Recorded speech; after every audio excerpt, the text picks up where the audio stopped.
Today I'm gonna show you how to feed bacteria. Yes, you heard me right. I'm not raising them. This is my simple bucket liquid fertilizer, and today I am feeding them. This is not just a feed, this is booster. It's gonna boost the microbial activity in the bucket. Let's do this. I have many containers filled with liquid fertilizer and they contain only kitchen waste.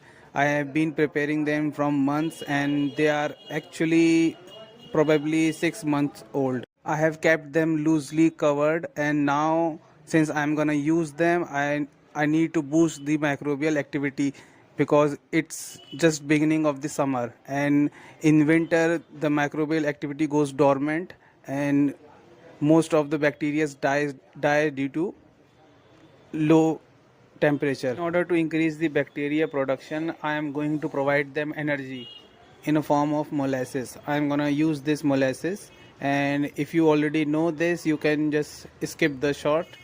And this is your first time, then you can just watch how I'm gonna do it.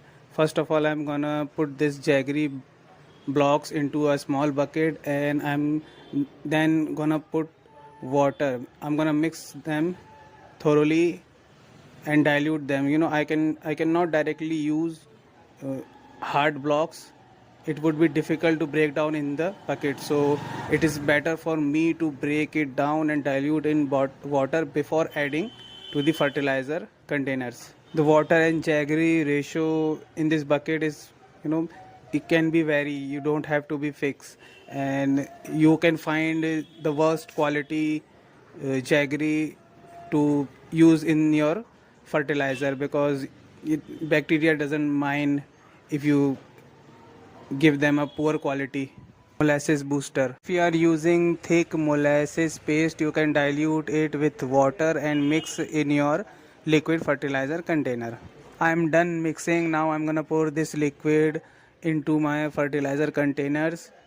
Again, you don't have to be precise in quantity, you can just go by rough measures. You can decide quantity of liquid by the size of the container and biomass you have been putting in them. If you are wondering how bad does it smell, then I must tell you it's horrible.